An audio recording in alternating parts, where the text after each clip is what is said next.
335 billion ringgit of the budget 2025's total expenditure is channeled to operating expenditure, while the remaining 86 billion ringgit is allocated for development expenditure. The Education, Health and Defence Ministries are the three biggest beneficiaries of Budget 2025 collectively, accounting for 31% of the total. The government plans to restructure the subsidies for RON 95 petrol in the country, starting from the middle of next year. Prime Minister Datuk Seri Anwar Ibrahim said that for now, the government will maintain the current subsidy structure, which benefits 85% of Malaysians and costs the government approximately 12 billion ringgit. Kerajaan bercadang untuk melaksanakan penyaluran subsidi RON 95 pada pertengahan tahun 2025. Penjimatan, saya tegaskan, penjimatan ini akan menjamin faedah di bidang pendidikan, kesihatan dan kebajikan rakyat. The government currently subsidizes RON 95, keeping the price at pump at 2 ringgit and 5 cents per litre. On June 10th, the government announced the abolition of subsidies for diesel, causing the price at fuel stations nationwide to rise to 3 ringgit and 35 cents per litre. The government will broaden the scope of the Sales and Service Tax SST to ensure it is implemented progressively without burdening the rakyat. Effective May 1st next year, sales tax will not be charged on essential food items, but will be applied to non-essential goods such as imported premium products. The service tax will also be expanded to include commercial services such as fee-based financial services used by businesses.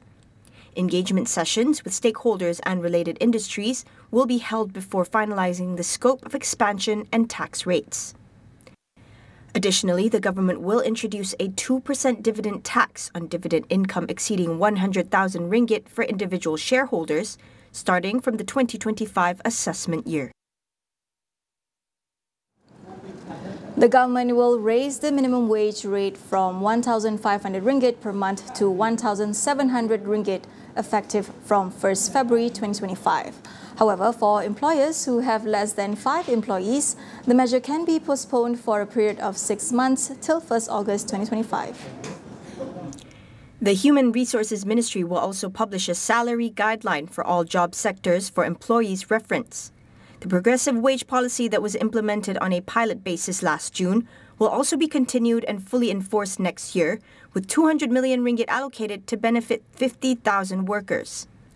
As for the People's Income Initiative IPR, the government will allocate 250 million ringgit to increase the participation of those in need in order for them to improve their income.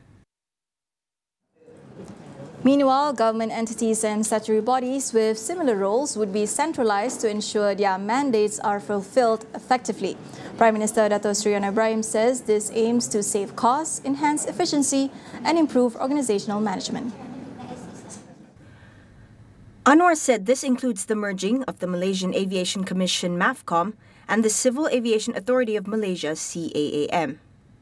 Invest KL Corporation and the Malaysian Investment Development Authority MIDA would also be merged, while the Razak School of Government RSOG and the National Institute of Public Administration Intan and the Halal Development Corporation HDC and the Malaysia External Trade Development Corporation MATRADE would be centralized.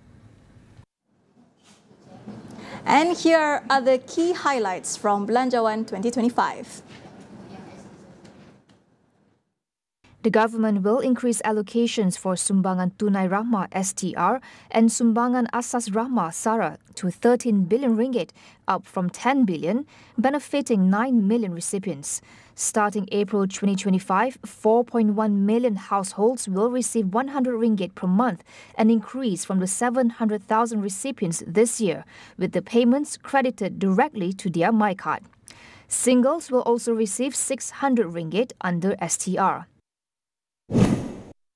To encourage first-time home ownership, the government will provide individual tax relief of up to 7,000 ringgit on housing loan interest payments for homes priced up to 500,000 ringgit. For homes costing between 500,000 and 750,000 ringgit, the relief will be up to 5,000 ringgit. This exemption can be claimed for 3 consecutive assessment years, applicable to sales and purchase agreements completed between January 1st, 2025 and December 31st, 2027. As part of the government's war on sugar, the tax on sugary drinks will be raised by 40 cents per litre from 1st of January 2025. Revenue from the excise duty hike will be used to fund diabetes care and healthcare improvements. Meanwhile, to empower the public healthcare system, the government will introduce Rakan KKM, which involves partnership with GLIC to provide reasonably priced health services, beginning with 5 KKM hospitals. Starting in 2025, the government will increase the special grants for Sabah and Sarawak to 600 million ringgit, doubling the current allocation of 300 million ringgit. The special grant for Sarawak has not been reviewed since 1969. Sabah and Sarawak received the highest allocations among all states, with 6.7 billion ringgit and 5.9 billion ringgit respectively. The government has approved 150 million ringgit to clean gutters and dredge rivers in flood-affected states. NADMA will also receive 600 million ringgit to prepare for flood disasters. For landslides and sinkholes, 250 million ringgit is allocated for slope repairs nationwide. Malaysia will broaden its sales and services tax SST and rationalise the RON 95 petrol subsidy next year, among other reforms outlined by Prime Minister Dato Sri Anwar Ibrahim for Budget 2025. We speak with Benedict Wirasena from Baitul Amanah about his thoughts on the hits and misses of the budget. The prosperity that we have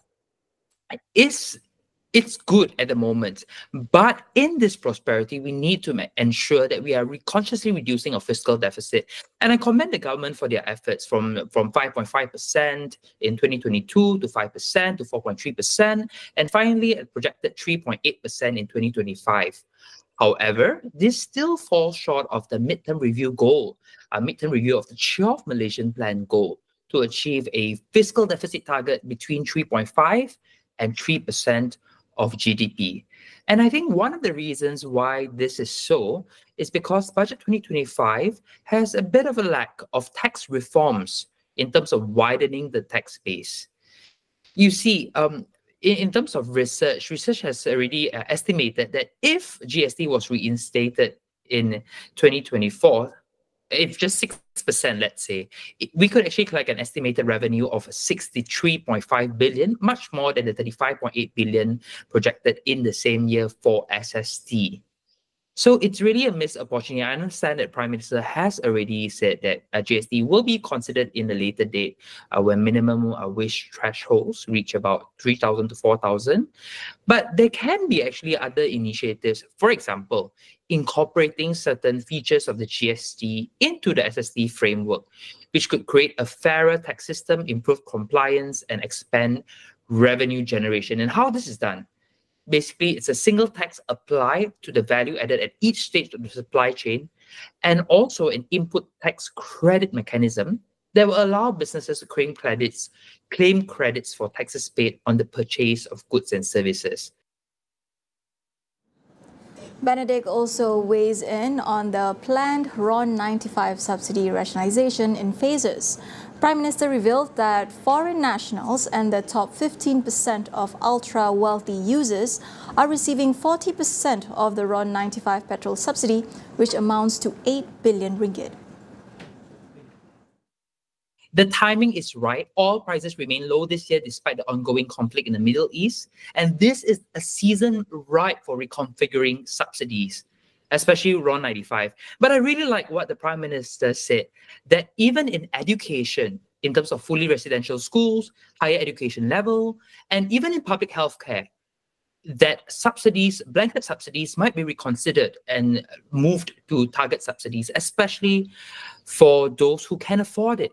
I think this is a real good form of better targeting of resources, infrastructure improvements. We can better allocate our resources from those who actually feel like, why am I just paying 1 ringgit for a public clinic visit, for example.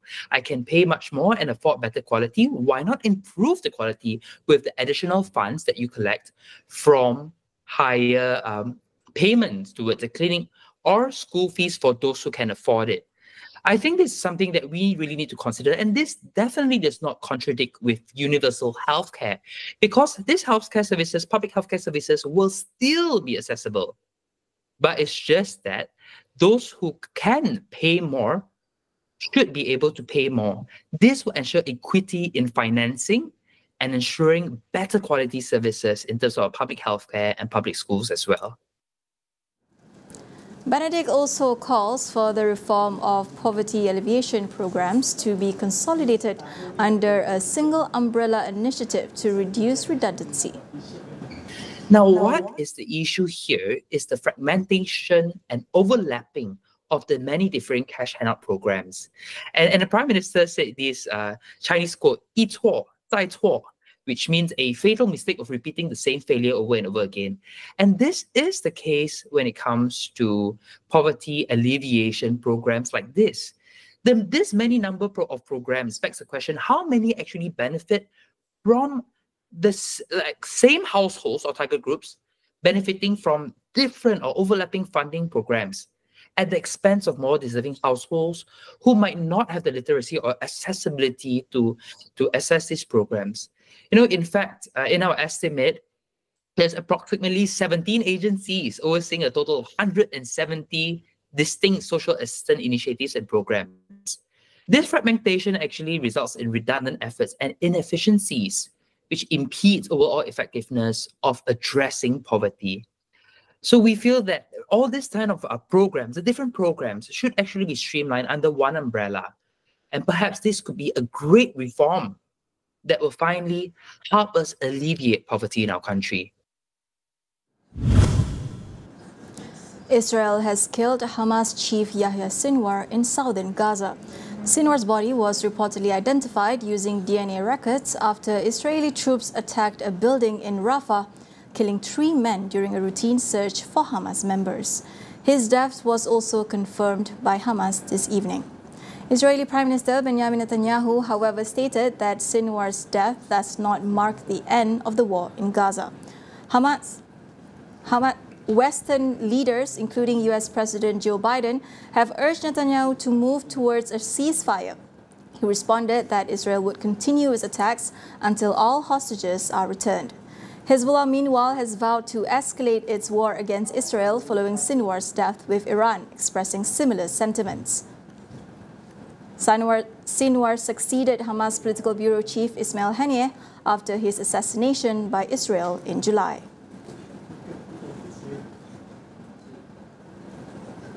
Mark your calendar for the launch of AWANI International on October 21st on Astro AWANI's web portal. Astro AWANI's English platform delivers in-depth global news and expert analysis to keep you informed on the critical events shaping our world, all in one place at international.astroawani.com.